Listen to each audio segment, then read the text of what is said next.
Hello दोस्तों, कैसे हो? आपका स्वागत है त्रिपान स्टडी सेंटर में। आज जो हम करने जा रहे हैं ज्योग्राफी के चैप्टर, यानी ज्योग्राफी जो भूगोल है, ये अत्यंत महत्वपूर्ण चैप्टर होने वाला है, क्योंकि इसमें हम भूगोल के विषय में बहुत ही विस्तार पूर्वक चर्चा करेंगे। चलिए देखते हैं हमारा आज टॉपिक क्या है। महासागरीय अंतर समुद्री उच्चवास तथा महासागरीय जल का परिसंचलन। इसका जो है सबसे इंपॉर्टेंट यहाँ पर पॉइंट आया है महासागर बेसिन। देखिए, महासागर बेसिन से आप क्या समझते हो? आखिर महासागर बेसिन होता क्या है? देखिए, ये सारे प्रश्न का जो उत्तर है, जब हम इसको समझेंगे तब हमारे समक्ष आएगा। कहते हैं सौर मंडल में हमारी पृथ्वी एकमात्र ग्रह है जिस पर जो है अत्यधिक मात्रा में जल जो है उचित मात्रा में उपलब्ध है, इसलिए इसे जो है अक्सर जलीय ग्रह भी कहा जाता है। पृथ्वी तल का लगभग 71% भाग जो है जल से घिरा हुआ है। देखिए, ये काफ़ी इंपॉर्टेंट है। आपको कई जगहों पर कई तरह की बातें मिलेगी, लेकिन जो है सही बात है कि 71% जल भाग जो है घिरा हुआ है। तो ये यूपीएससी एग्ज़ाम के बच्चों, चाहे एसएससी के एग्ज़ाम के बच्चों, सभी बच्चों के लिए इंपॉर्टेंट ये सब बात रहते हैं। कहते हैं अगर आप एमसीक्यू करोगे तो उतना समझ नहीं आएगा जितना आप चैप्टर करोगे। ठीक है। महासागर एक विशाल और लगातार जल खंड है जो पृथ्वी के सभी भूखंडों के चारों ओर से घिरे हुए होते हैं। दक्षिण गोलार्ध के जो है 4/5 तथा उत्तरी गोलार्ध के 3/5 भाग पर जो है समुद्री जल घिरा हुआ है। इसमें विश्व के समूचे जल का जो है 97.2% जल है। तो ये भी काफ़ी इंपॉर्टेंट रहता है, जिसको आपको नोट डाउन करना चाहिए। 97.2% जो है पूरे विश्व के समूचे जल का भाग प्रेजेंट है। देखा जाए तो विश्व में 4 जो है मुख्य महासागर हैं, जिसके बारे में आपको पता होना चाहिए। तो ये है प्रशांत महासागर, हिंद महासागर, अंटार्कटिका महासागर तथा अकांटरिक महासागर, यानी आर्कटिक महासागर। तो ये सारे के सारे जो है बहुत काफ़ी इम्पोर्टेंट है। आर्कटिक महासागर जो है उससे भी इम्पोर्टेंट है। अन्य सभी समुद्री तथा अंतस्थलीय समुद्र इन चारों मुख्य सागरों के ही अंग है, यानी है तो इसी का ही अंग, लेकिन इसका जो है अलग अलग नामों से जाना जाता है। यानी अंतर्स्थायी समुद्र इन सभी चारों सागरों का एक ही अंग है, और जिसको जो है यहाँ पर डायग्रामेटिक जो शो किया गया है कि इसका कितना प्रतिशत जो है कौन से महासागर ने घेरा हुआ है। तो देखिए, आपके समक्ष आ गया पृथ्वी के समस्त समुद्री क्षेत्र का प्रतिशत के आधार पर महासागरों का भाग। तो आप यहाँ पर देख सकते हो कि सबसे जो है कम जो है आर्कटिक महासागर का है, यानी आर्कटिक महासागर जो है 44.2% जो है ऑक्युपाई जगह कर रखा है। उसी तरह से अगर आप देखोगे तो अंटार्कटिका महासागर जो है 24.4% जो है ऑक्युपाई कर रखा है, और हिंद महासागर जो है 22.0% जो है ऑक्युपाई कर रखा है। अगर देखा जाए सबसे अधिक जो स्थान ऑक्युपाई कर रखा है, घेर रखा है, वो है प्रशांत महासागर, यानी 49 यानी 49.4% जो है ये पूरे के पूरे घेर रखा है। तो यहाँ आप समझ सकते हो, कोई भी कंपटीशन एग्जाम होता है उसमें 2 ही क्वेश्चन पूछा जाता है, या तो आपको सबसे अधिक वाला पूछा जाएगा या सबसे कम वाला। तो यहाँ पर आर्कटिक महासागर जो है 4.2% के रूप में यहाँ पर अपना स्थान ले रहा है, और जो यहाँ प्रशांत महासागर है 49.4% जो है ऑक्युपाई कर रखा है। तो आप समझ सकते हो कि दोनों का जो है अपने जगह पर अत्यंत महत्वपूर्ण स्थान रहता है। हमारा जो अत्यंत महत्वपूर्ण यहाँ पर टॉपिक आया है महासागरीय बेसिन के उच्चवास। ये जो हमारा टॉपिक है उसमें महासागरीय अंतर समुद्रीय उच्चवास तथा महासागरीय जल का परिसंचरण का पार्ट है, यानी महासागरीय बेसिन के उच्चवास। कहते हैं महासागरीय जल के भीतर अनेक प्रकार की भू आकृतियाँ छिपी हुई है, जो कि महाद्वीपों के भू आकृतियों से काफ़ी मिलती जुलती है। महासागरीय जल के नीचे पर्वत पठार, पहाड़ी, खाइयाँ और गड्ढे पाए जाते हैं। महासागर के जो है अर्ध सतह पर पाए जाने वाले ये आकृतियाँ अंतर समुद्री उच्चवास कहलाती है, यानी हम जिसके बारे में यहाँ बात कर रहे हो अंतर समुद्रीय उच्चवास। तो किसे कहते हैं? जो महासागरीय जल के नीचे पर्वत पठार, पहाड़ी, खाइयाँ और गड्ढे होते हैं। कहते हैं महासागर के अधस्थ पर पाई जाने वाले आकृतियाँ अंतर समुद्री उच्चवास कहलाते हैं। कहते हैं महासागरों के बेसिन को जो है मोटे तौर पर 4 भागों में बांटा जा सकता है। तो ये काफ़ी इम्पोर्टेंट रहता है। सबसे पहला तो हमारे समक्ष आता है महाद्वीपीय जो है निगमन तट, दूसरा है महाद्वीपीय ढाल, तीसरा है वितल मैदान, चौथा है महासागरीय गंभीर। तो ये चारों जो है अत्यंत महत्वपूर्ण है, क्योंकि इसके बारे में जानिएगा तो समझिएगा कि आखिर इन सब का क्या महत्वपूर्ण है आपका भूगोल के चैप्टर के लिए। यहाँ पर आप देख सकते हो कि महासागरीय बेसन के उच्चवाद किस तरह जो है अंकित है। यहाँ पर एक छोटा सा डायग्राम दिया गया है जो कि समझने के लिए अत्यंत महत्वपूर्ण है। देखिए अंततः समुद्री गत मतलब नीचे के पार्ट को यहाँ दर्शाया गया है। जो नित्तल मैदान दिख रहे हैं उसको भी आपके समझ दर्शाया गया है। स्थल खंड है वो भी दिख रहा है। महाद्वीपीय निगमन तट जो है वो भी आपको साफ नज़र आ रहा होगा। अंतर समुद्री घटक भी आपको नज़र आ रहा होगा और तट रेखा भी आ रहा होगा। तो ये महासागरीय बेसन के उच्चवाद का जो है सबसे अच्छा नमूना है जिसको आप समझ सकते हो। उसके पश्चात हमारे समक्ष है महाद्वीपीय निमग्न तट। देखिए क्या है महासागरीय निमग्न तट। कहते हैं महाद्वीपों से महासागरों को अलग करने वाले कोई स्पष्ट सीमा रेखा नहीं है। वास्तव में महाद्वीपीय तट रेखा पर एकाएक समाप्त नहीं हो जाते हैं, यानी एकाएक समाप्त होने का कोई प्रावधान नहीं है। उनका तट से समुद्र की ओर धीरे धीरे ढाल बढ़ता ही चला जाता है। यानी देखा जाए तो समुद्र तट से जो है धीरे धीरे ढाल जो है बढ़ता चला जाता है और वो एक ऐसे बिंदु पर पहुंचते हैं जहां पर ढाल बहुत ही अधिक तीव्र हो जाता है। आपने देखा भी होगा कई जगहों पर ढाल जो होते हैं थोड़ा कम होते हैं, लेकिन कई जगहों पर इतने तेज़ ढाल होते हैं जहाँ पर जो है बंदों की मृत्यु तक भी हो जाती है ऐसे ढालों से। ये बहुत ही पहाड़ी क्षेत्रों में आपको देखने को मिलेगा। महाद्वीप का ये उथाल जो है जलमग्न विस्तार और महाद्वीपीय निगमन तट कहलाते हैं। यानी इन तटों को जो है तो काफ़ी तीव्र हो जाते हैं, उनको हम जो है उथला जलमग्न विस्तार और महाद्वीपीय निगमन भी कहते हैं। महाद्वीपीय निगमन तट के जल की गहराई जो है 120 मीटर से 370 मीटर तक हो सकती है। महाद्वीपीय निगमन तट की चौड़ाई में काफ़ी विभिन्नता होती है और वह कुछ किलोमीटर से लेकर 100 किलोमीटर से भी अधिक हो सकती है। इस विभिन्नता को जो है भारतीय उपमहाद्वीपों के संदर्भ में भी देखा जा सकता है। कहते हैं भारत के पूर्वी तट का महाद्वीपीय निगमन तट जो है पश्चिम तट के महाद्वीपीय निगमन तट की अपेक्षा अधिक चौड़ा होता है। यानी भारत के पूर्वी तट जो है काफ़ी चौड़ा होता है, इसमें कोई दो राय नहीं है। इसी प्रकार की विभिन्नता संपूर्ण विश्व में देखी जा सकती है। पश्चिमी यूरोप का महाद्वीपीय जो है निगमन तट से 320 किलोमीटर तक फैला हुआ है और फ्लोरिडा के तट जो है इसकी चौड़ाई का 240 किलोमीटर तक है। कुछ महाद्वीपों से विशेषकर यहाँ जो वलित पर्वत तट के समांतर या निकले होते हैं और ये महाद्वीपीय निगमन तट या तो बहुत संक्रिय होते हैं या नहीं भी होते हैं। ऐसा पूर्वी प्रशांत महासागर में देखा जा सकता है। अगर पूर्वी प्रशांत महासागर के बारे में अगर आपने नहीं जाना है तो वहाँ पर ये जान सकते हो कि महाद्वीपीय निगमन तट जो है बहुत ही संकीर्णीय होता है। यहाँ पर कहते हैं अधिकतर महाद्वीप जो है निगमन तट स्थल ही अंश माने जाते हैं। अगर देखा जाए तो अधिकतम महाद्वीप जो होते हैं इसी के ही यानी निगमन के ही तट के ही जो है अंश माने जाते हैं। अंश का मतलब होता है उन्हीं के ही पार्ट के रूप में देखा जा सकता है। ये समुद्री जल स्तर को बढ़ जाने के कारण जो है जलमग्न हो गए हैं। यानी आपको पता है कि जैसे समुद्र के जो है काफ़ी पानी की मात्रा बढ़ रही है तो जो है बहुत से जो है जो महाद्वीप जो है जलमग्न हो चुके हैं, यानी जल में डूब चुके हैं। बहुत से विद्वान ने इसके निर्माण का कारण या तो लहरों से होने वाले अपरदन को मानते हैं या बहुत ही ये कहते हैं कि तटवर्ती जो है वेदिका पर नदी की बहाव के साथ आई सामग्री के निक्षेपण से जो है स्थल खंड के विस्तार को मानते हैं। कभी कुछ तटबंधीय जो है बर्फ की परत से जो है आच्छादित थे और संभवतः वो हिमानी निक्षेप के कारण विकसित होते चले गए। महाद्वीपीय निगमन तट मनुष्य के लिए बहुत ही महत्वपूर्ण है। सूर्य की रोशनी जो है महाद्वीपीय निगमन तट के छिछले जल में से होकर समुद्री तली तक पहुंचकर सूक्ष्म पौधे और जीवों की वृद्धि के लिए अनुकूल परिस्थिति उत्पन्न करती रहती है। यानी देखा जाए तो सूर्य की रोशनी महाद्वीपीय निगमन तट के जो छिछले जल में भी होकर समुद्री तल तक पहुंचकर सूक्ष्म पौधों और जीवों को वृद्धि करने का अनुकूल परिस्थिति उत्पन्न करते हैं। तो देखिए कितना इंपॉर्टेंट बात यहाँ आ गया। इस जो है सूक्ष्म जीवों का जो है फलवक कहते हैं। ऐसे से क्वेश्चन जो है यूपीएससी एग्जाम में भी पूछे जाते हैं। तो बच्चे क्या होते हैं कि एमसीक्यू करके चले जाते हैं और उनके कोई भी क्वेश्चन उनको जो है नहीं आता है।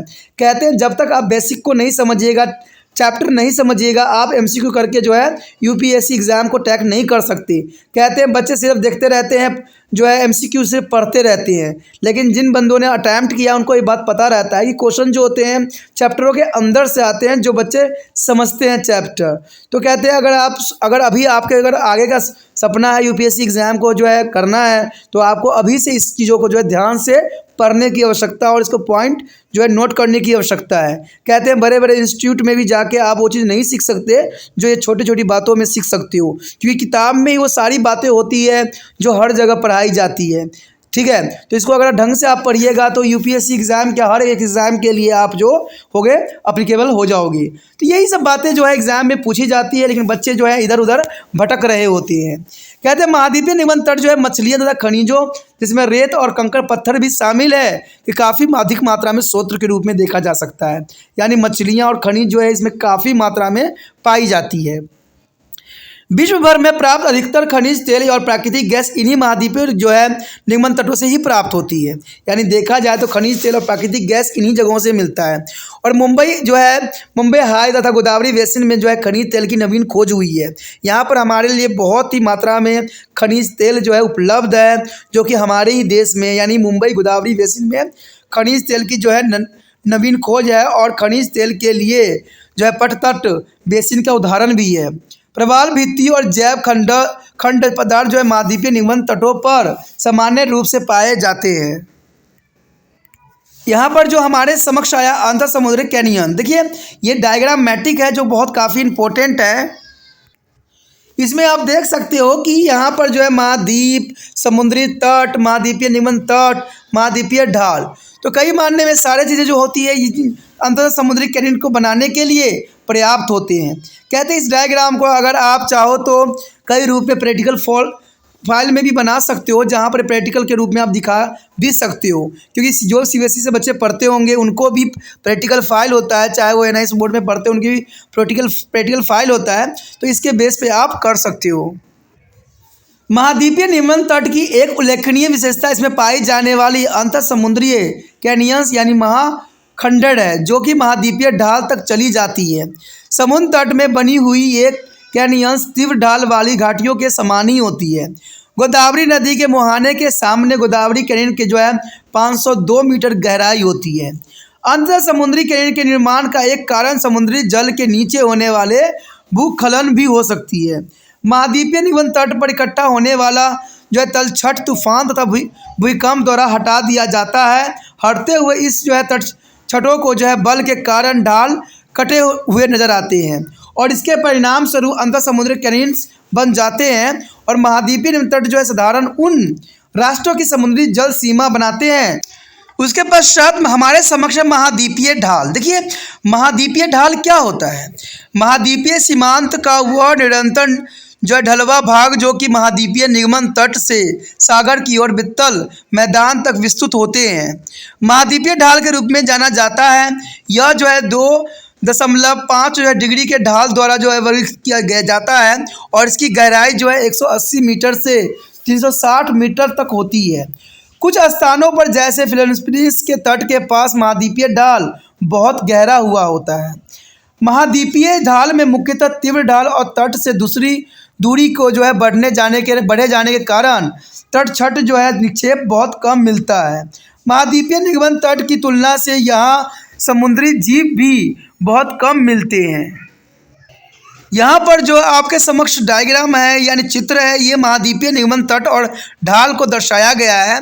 यहाँ पर आप देख सकते हो कि महाद्वीपीय उठान आपको नज़र आ रहा होगा और महाद्वीप निबंध तट भी नज़र आ रहा होगा, अंतर समुद्री कैनियन भी आएगा और महाद्वीपीय ढाल भी। तो ऐसे ही होता है, अगर पानी की जो बहाव होती है एक ढाल का रूप ले लेती है और नीचे की तरफ बहने लगती है। तो ये डायग्राम भी आपको जो है बहुत कुछ समझा सकता है।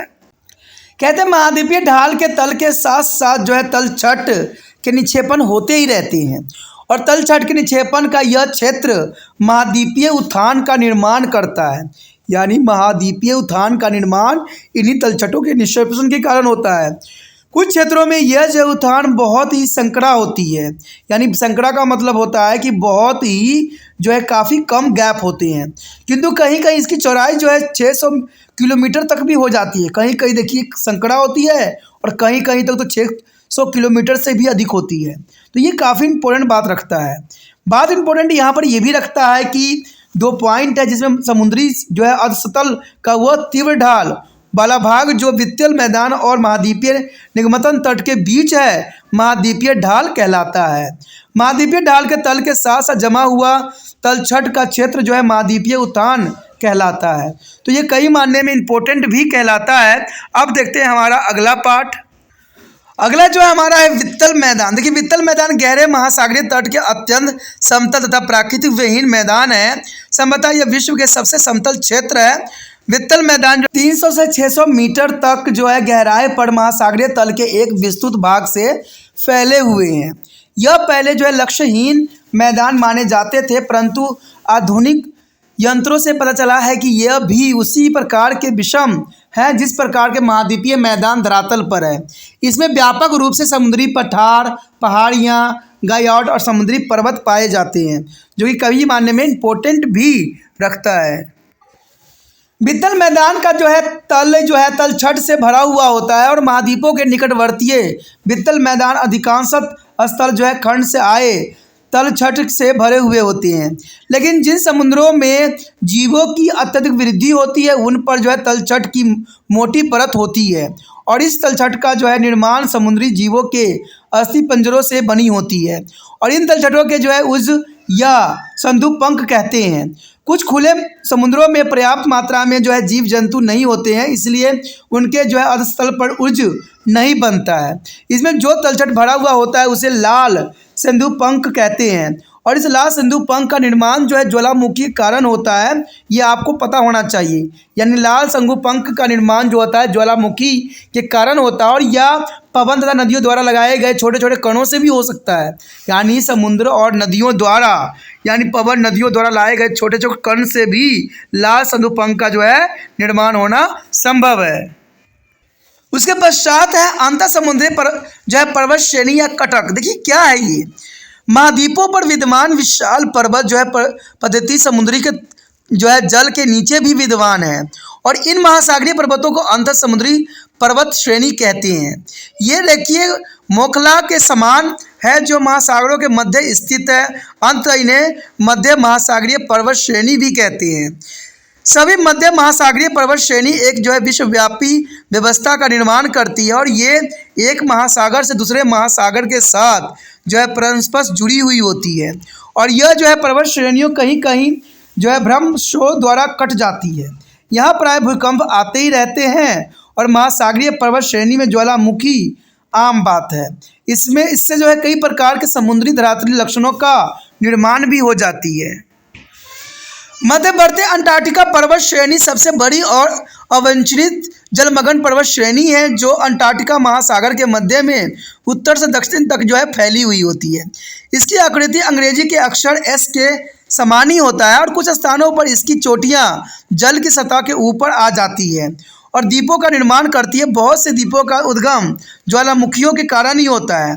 पूर्वी प्रशांत महासागरीय कटक और कर्वर्क्स कटक जो है कुछ महत्वपूर्ण अंतर समुद्रीय पर्वत श्रेणी मानी जाती है।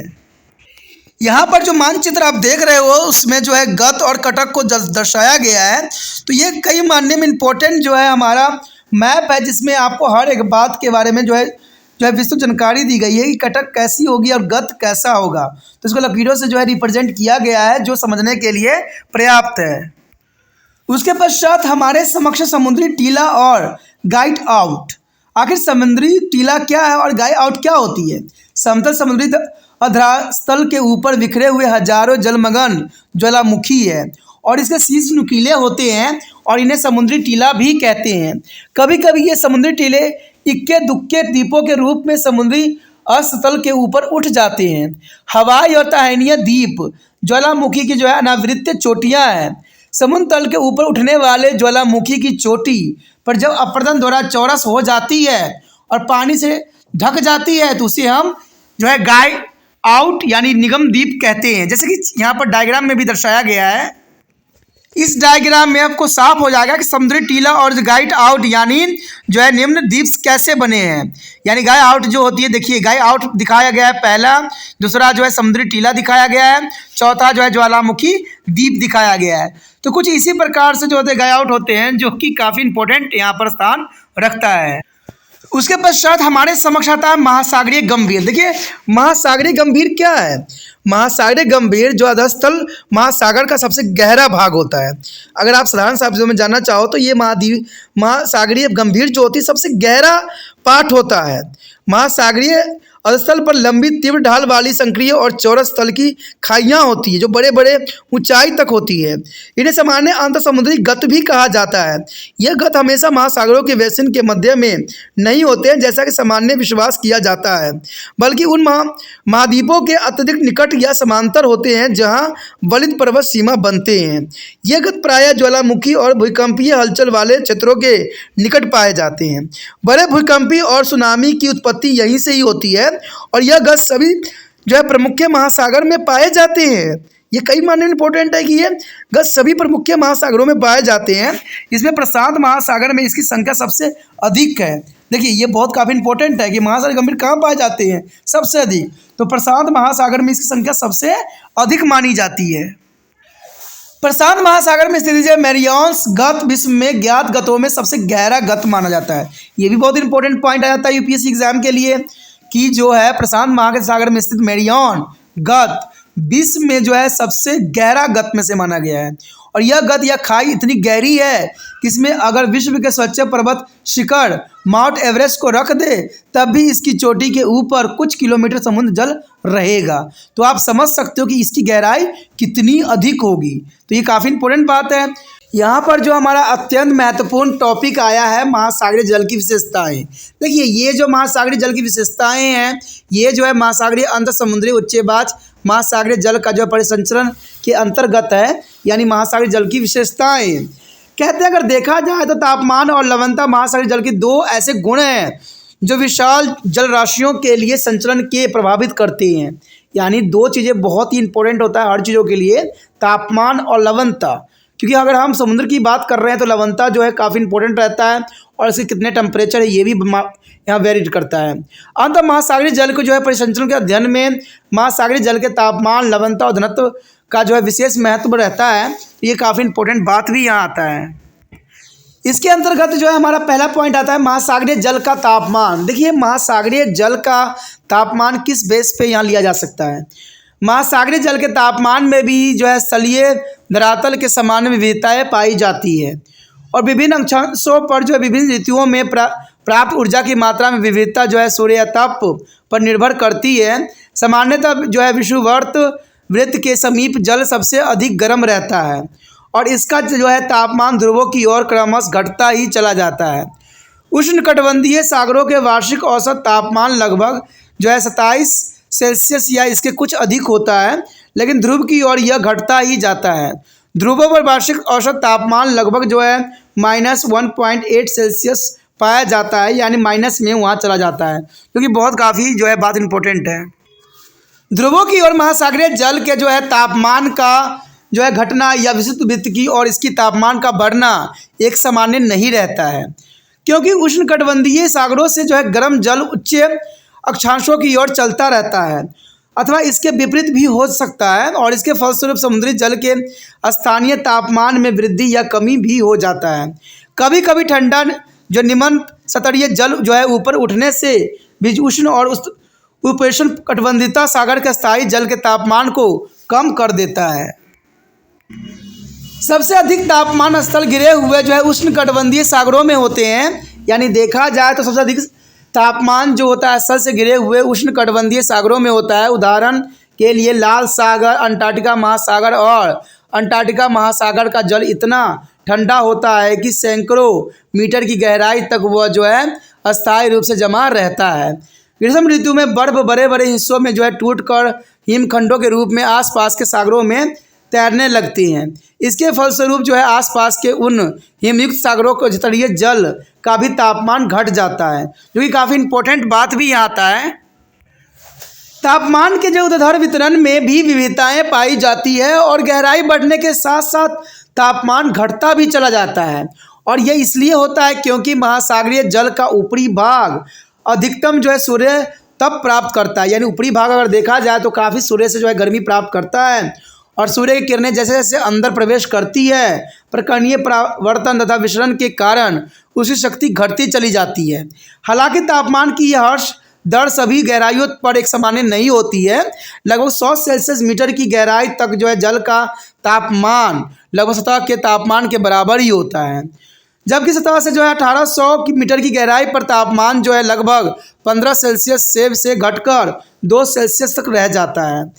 1800 मीटर से जो है 400 मीटर की गहराई पर तापमान जो है घटकर 2 सेल्सियस से 1.6 सेल्सियस तक रह जाता है, जो कि बहुत काफ़ी वेरीड करता है। यहाँ पे महासागरीय जल के गर्म होने की प्रमुख प्रक्रिया इस प्रकार से देखी जा सकती है कि सौर विकिरणों का अवशोषण ये काफ़ी करती है और पृथ्वी के आंतरिक भाग से जो है महासागरीय वित्तल द्वारा उष्मा का संवहन भी करती है। कहते हैं महासागरीय जल के ठंडे होने की प्रमुख प्रक्रिया कुछ इस प्रकार से होता है कि समुद्री सतह से जो है उष्मा का विकिरण किया जाता है और वशीकरण के द्वारा जो है ये भी होती है प्रक्रिया। तो ये दोनों जो है काफ़ी इम्पोर्टेंट है। उसके पश्चात हमारे समक्ष आता है महासागरीय जल की लवणता। देखिए महासागरीय जल की लवणता से आप क्या समझते हैं? कहते हैं लवणता महासागरीय जल का एक विशेष गुण होता है, क्योंकि आप लोग को पता ही होगा कि समुद्र का पानी जो होता है हमेशा नमकीन होता है, ठीक है, यानी खरा होता है। तो लवणता जो है इस महासागरीय जल की विशेष गुण है। जब हम लवणता की बात करते हैं तो हमारा संकेत केवल साधारण नमक या सोडियम क्लोराइड से नहीं होता है, बल्कि दूसरे कई अन्य लवणों से भी होता है। इन लवणों में प्रमुख है सोडियम क्लोराइड तथा मैग्नीशियम क्लोराइड, जो महासागरीय जल में क्रमशः 77.7% एवं 10.9% पाए जाते हैं। 77.7% सोडियम क्लोराइड पाए जाते हैं और 10.9% जो है आपका मैग्नीशियम क्लोराइड पाया जाता है। तो ये काफ़ी इंपॉर्टेंट रहता है। महासागरीय जल के जो है स्वतंत्र परिसंचरण के कारण इनमें विभिन्न लवणों का जो है अपेक्षिक अनुपात सभी महासागरों में और यहाँ तक कि काफ़ी गहराई पर भी लगभग स्थिर ही रहता है। लेकिन महासागरीय जल की लवणता में अलग अलग सागरों में अवश्य ही अंतर देखने को मिल जाता है। कहते हैं अगर देखा जाए तो अनेक रासायनिक यौगिक के जल में घुल जाने से ही महासागरीय जल में लवणता उत्पन्न होती है। कहते हैं 1000 ग्राम समुद्री जल के वशीकृत हो जाने के बाद बचे हुए ठोस पदार्थ का भार जो है ग्राम में लवणता के रूप में परिभाषित किया जा सकता है। अगर उस ठोस पदार्थ का भार अगर 35 ग्राम है और यह सामान्यतः इस संख्या के निकट हो जाती है तो लवणता व्यक्त किया जाएगा सिर्फ जो है 35% डिग्री से 35 प्राप्त ग्राम प्रति 1000 ग्राम के रूप में, अर्थात प्रति 1000 ग्राम समुद्री जल में औसतन जो है लवणता 35 ग्राम होगी। लवणता के प्रतिशत में व्यक्त न करके प्रति 1000 में व्यक्त करते हैं। कहते हैं वस्टरिक सागर में जहाँ नदियों का ताज़ा जल सागर में गिरता है वहाँ लवणता की मात्रा 7% सिद्ध है और इसी कभी कभी 2% तक गिर भी जाता है। लेकिन वशीकरण और शुष्क जलवायु के कारण लाल सागर में लवणता जो है 41 से 42% तक होती है। असल से गिरे हुए सागर जैसे कैल्शियम सागर और ग्रैंड मित्र सागर में लवणता बहुत ही अधिक क्रमश जो है 180% से 250% तक हो सकती है। तो ये काफ़ी इंपॉर्टेंट बात यहाँ आती है। देखा जाए तो विभिन्न सागरों एवं महासागरों में लवणता में अंतर मुख्य कारण इसी कारण से होता है कि वशीकरण की दर के कारण और नदी तथा जो है हिमखंडों के फलस्वरूप ताज़े जल की आपूर्ति के कारण, महासागरीय जलों का जो है आपस में मिलने के कारण। तो ये सारे कारण जो है इसका प्रमुख कारणों के रूप में देखा जा सकता है। यहाँ पर जो हमारा अत्यंत महत्वपूर्ण टॉपिक आया है महासागरीय जल में गति। देखिए ये जो है चैप्टर महासागर अंतः समुद्री उच्चवास तथा महासागरीय जल का परिसंचरण के अंतर्गत है, यानी ये पॉइंट जो है काफ़ी इंपॉर्टेंट है। महासागरीय जल में गति, इसमें हम बहुत कुछ जानने की कोशिश करेंगे। तो कहते हैं अगर देखा जाए तो महासागरों का जल सदा ही गतिशील रहता है और महासागरीय जल में मुख्यतः 3 प्रकार की गतिशीलता देखने को मिला है। एक तो होता है तरंग और दूसरा होता है ज्वार भट्टा और तीसरा होता है धाराएं। ये तीनों जो है मिलके बहुत काफ़ी इंपॉर्टेंट जो है महासागरीय जल में गति का जो है प्रसरण करते हैं। तो सबसे पहले हमारे समक्ष है तरंगे, यानी देखा जाए तो वेव क्या है। देखिए तरंगे जल तल के ऊपर उठने या नीचे गिरने के कारण होने वाली दोलिनी गति होती है। वास्तव में तरंग में जो है प्रत्येक जल कण की गति गोलाकार होती है और तरंगों की तुलना में गेहूं के लहराते हुए खेतों की जा सकती है। अगर आपने गेहूं की खेती देखा होगा तो हवा में जैसे लहराते हैं वैसे ये तरंग जो है लहराते रहते हैं। जब किसी खेत में तेज पवन चलती है तो तरंगे जैसे गति उसकी सतह पर दिखाई देती है, लेकिन तरंग के चले जाने के बाद गेहूं की बलियां अपनी मूल स्थिति में लौट आती है। ठीक वैसे ही तरंगे में भी जल की कण जो है तरंग के चले जाने के बाद अपनी मूल स्थिति में लौट आते हैं। जैसे आपने देखा होगा कि हवा चलता है तो गेहूं की खेती में जो है एक लहरें से उठती है, लेकिन जैसे वो हवा पास हो जाता है वो फिर से जो है अपनी पुण्य स्थिति में आ जाते हैं। तो ये काफ़ी अच्छे तरंग को आप समझ सकते हो। देखा जाए तरंगों के जो है मुख्य दो भाग होते हैं। तरंग के ऊपरी उठे भाग को हम तरंग भुंग कहते हैं। दो तरंग भुंगों के बीच के निचले भाग को जो है तरंग गत कहते हैं, और तरंग भुंग तथा तरंग गत के मध्य के उर्ध्व दूरी को तरंग की ऊंचाई कहते हैं। दो तरंग जो है श्रृंखलाओं अथवा दो तरंगतों के बीच की क्षैतिज दूरी को तरंग दैर्घ्य या तरंग की लंबाई भी कहते हैं। किसी भी निश्चित स्थान पर दो लगातार जो झुंगों की गुजरने के बीच की अवधि को हम तरंग का जो है आवर्तकाल कहते हैं, यानी उसके कितने समय के दौरान चली है उसको हम आवर्तकाल कहते हैं। तेज गति वाली तरंगों का आवर्तकाल छोटा होता है, जबकि धीमी गति वाली जो तरंगों का आवर्तकाल बहुत लंबा होता है। देखिए तीव्र जो चलती है उसका आवर्तकाल बहुत छोटा होता है, ठीक है, लेकिन जो है तरंगे बहुत धीमी गति से चलती है उसका समय काल जो है काफ़ी लंबी होती है। यहाँ पर आप जो है डायग्राम से भी समझ सकते हो कि तरंगों की घटक। देखिए यहाँ पर ऊंचाई को दर्शाया गया है, यहाँ द्रोणी को दर्शाया गया है और स्थिर जल को दर्शाया गया है, और तरंग की लंबाई दर्शाया गया है। तो इसके तरंग जो है उठते रहते हैं हवाओं के साथ और फिर जो है एकदम इक्वल हो जाते हैं। तो ये डायग्राम भी बहुत समझाने के लिए काफ़ी पर्याप्त रहेगा। जैसे आप समझ सकते हो कि जो बेशकली लहरें तो उठती है लेकिन समय के साथ ये जो है नीचे रह जाती है। यहाँ पर देखा जाए तो तरंगों के आकार और बल तीन कारकों पर निर्भर करते हैं, यानी इसके तीन कारक होता है जिस पे ये निर्भर करता है। पवन की गति, ठीक है, पहला तो होता है पवन की गति, दूसरा होता है पवनों के बहने की अवधि कि पवन कितना टाइम तक बह रहा है, खुले समुद्र में पवन की निषेधन बहने की दूरी। तो ये सारे फैक्टर जो है अत्यंत महत्वपूर्ण है। कहते हैं तरंग अपरदन का एक मुख्य कारण है भूकंप भी हो सकती है, तूफान भी हो सकती है, और ज्वालामुखी के से उत्पन्न तरंगों के प्रलयकारी भी होती है। तो समुद्री तलीय क्षेत्रों में बहुत विनाश भी करती है। यानी अगर देखा जाए तो ये इसको तीन कारण को जो है बहुत ही महत्वपूर्ण बताया गया है, भूकंप, तूफान और ज्वालामुखी। कहते हैं समुद्र तटीय क्षेत्र में बहुत विनाश करती है, और ये तरंगे जो है ऊर्जा के स्रोत भी हो सकते हैं, क्योंकि आपको पता है आजकल जो है इन्हीं स्रोतों का जो है साइंटिफिक रीजन से जो है बिजली को उत्पन्न करने में इसका उपयोग किया जा रहा है। इसलिए इस ऊर्जा का उपयोग करने का प्रयत्न भी किया जा रहा है। महासागरीय जल की दोलन गति, जिसमें जल कण गोलाकार गति में चलते हैं, को ही तरंग कहा जाता है। जल कण जो है तरंग भुंग का ऊपर की ओर उठते हैं और आगे बढ़ते हैं और नीचे के और आते हुए तरंग गत में जो है पहुंच जाते हैं। यह प्रक्रिया श्रृंखला बंद होती ही रहती है। उसके पश्चात हमारे समक्ष आता है सबसे इम्पोर्टेंट पॉइंट, ज्वार भट्टा। देखिए ज्वार भट्टा के बारे में आपने सुना ही होगा कि आखिर जो ये पानी की जो लहरें उठते हैं तो हम अमावस्या पूर्णिमा की ही बात क्यों करते हैं? क्या अमावस्या पूर्णिमा में कुछ जुड़ा हुआ बातें होती है? क्या ये ज्वार भट्टा उठते हैं, इसका हमारा क्या फ़ायदा होता है? कहते हैं पुराने समय में अगर आप चले जाओ तो वहाँ पर जो होते थे बंदरगाहों पे जो लोग यहाँ से वहाँ यात्रा करते थे और समुद्र में अपने जहाज़ को उतारते थे, वो पूर्णिमा और अमावस्या की बातें किया करते थे कि वो अमावस्या पूर्णिमा की वो प्रतीक्षा करते थे और वही समय जो था पर्याप्त था। लेकिन आज के समय में अगर आप कहोगे अमावस्या पूर्णिमा के नाम से ही आपको डर लगेगा। तो कहते हैं उस समय आखिर लोग पूर्णिमा और अमावस्या की प्रतीक्षा क्यों करते थे? आखिर पूर्णिमा अमावस्या में ज्वार भट्ट के साथ क्या होता है? तो यही बात का जो है हम यहाँ विस्तार पूर्वक चर्चा करने जा रहे हैं कि आखिर अमावस्या पूर्णिमा में ज्वार भट्ट का क्या रिलेशन है, अमावस्या पूर्णिमा में क्या होता है। तो हमारे साथ बने रहिए और देखिए कि ज्वार भट्टा का क्या क्या उपयोग हो सकता है। कहते हैं समस्त विश्व में जो है समुद्र तल के साथ साथ समुद्री जल विभिन्न स्थानों पर विभिन्न दर से ऊपर उठता है। समुद्री जल की सतह में यह परिवर्तन घंटों दर घंटों तथा दिन प्रतिदिन होता ही रहता है। उठते हुए समुद्री जल स्तर के समय धरातल की ओर बढ़ते हुए जल के प्रभाव को ज्वार या ज्वारीय बाढ़ कहते हैं। यानी आप समझ गए होंगे कि ज्वार और ज्वारीय बाढ़ क्या होता है। यानी उठते हुए समुद्री जल स्तर के समय धरातल की ओर बढ़ते हुए जल को हम ज्वार या ज्वारीय बाढ़ कहते हैं।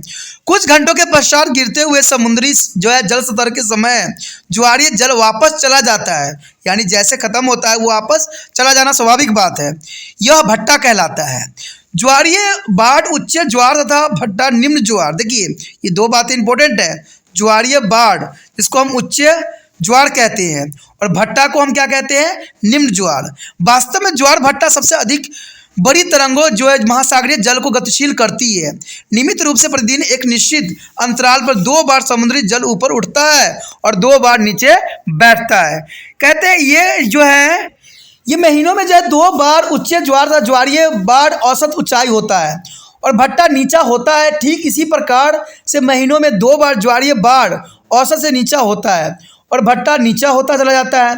2 उच्च ज्वारों के बीच अथवा 2 निम्न ज्वारों के बीच निमित्त जो अंतर 12 घंटे या 25 घंटे तक होता है, न कि ठीक 12 घंटे का।